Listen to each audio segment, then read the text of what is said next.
What I'm about to share with you is breaking news that very well could be the biggest story of the year in the world of central banking and banking in general if this ransomware attack against the Federal Reserve does the damage that they claim could be done.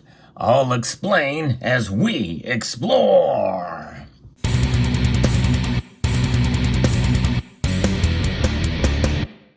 There are some valuable lessons we can take from the news I'm about to share with you.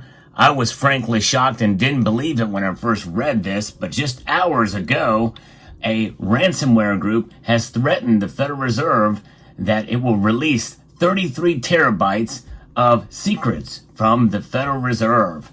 The ransomware group known as Lockbit claimed to have hacked the Federal Reserve Bank and says it will release 33 terabytes of sensitive data literally in hours from right now, according to Michael Talent from the Daily Dot.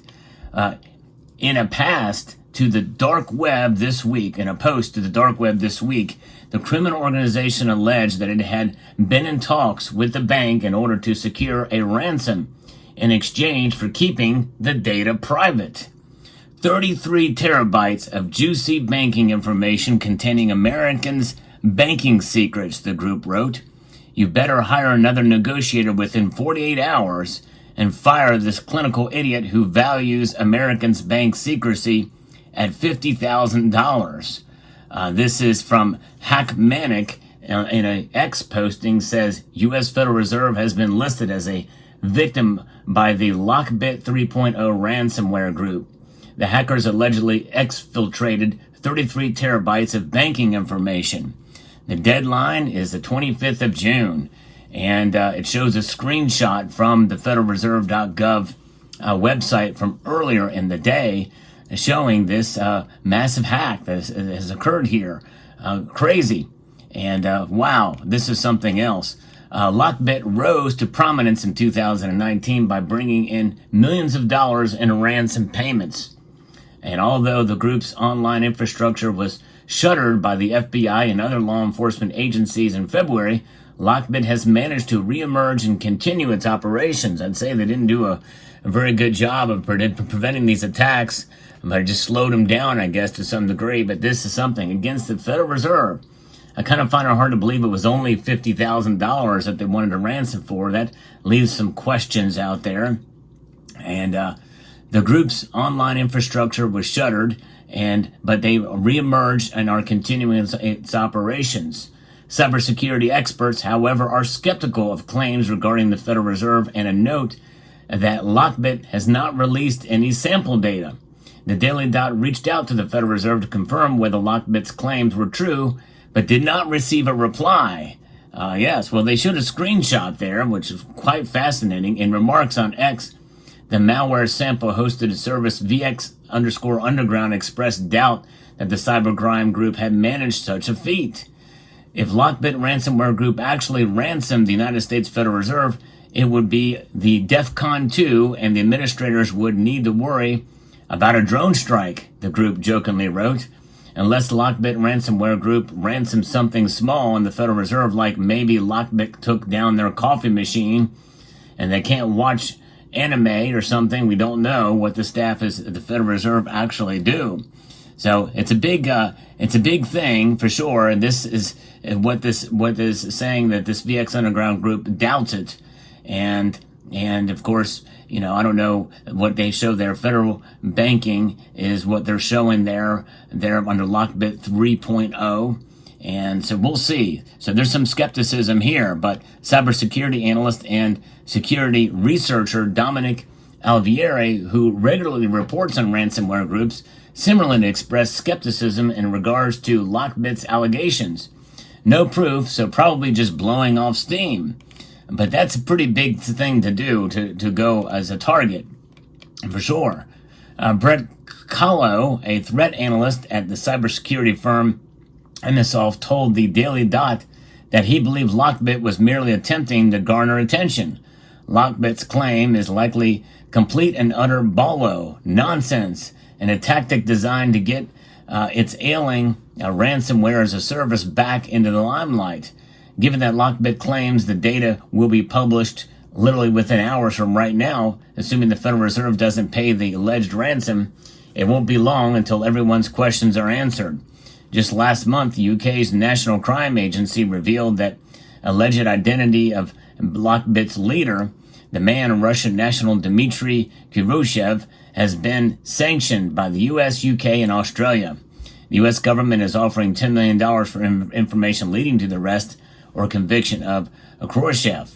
And the internet is chaotic, but we'll break it down and see what happens here. There's a lot of rumors on the internet, but I tell you, this little posting here was kind of fascinating to see. This kind of appears to be some sort of screenshot, a deadline from the BitLocker.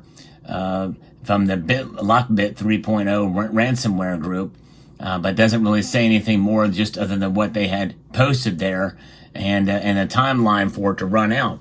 But what can we learn from this? Whether or not it's true, to make such a crazy, wild claim at 33 terabytes of information. And let's say that if it's just $50,000, that alone is suspect. You would think it would be a whole lot more than that. And you would think they would want cryptocurrency, right? Something untraceable, untrackable.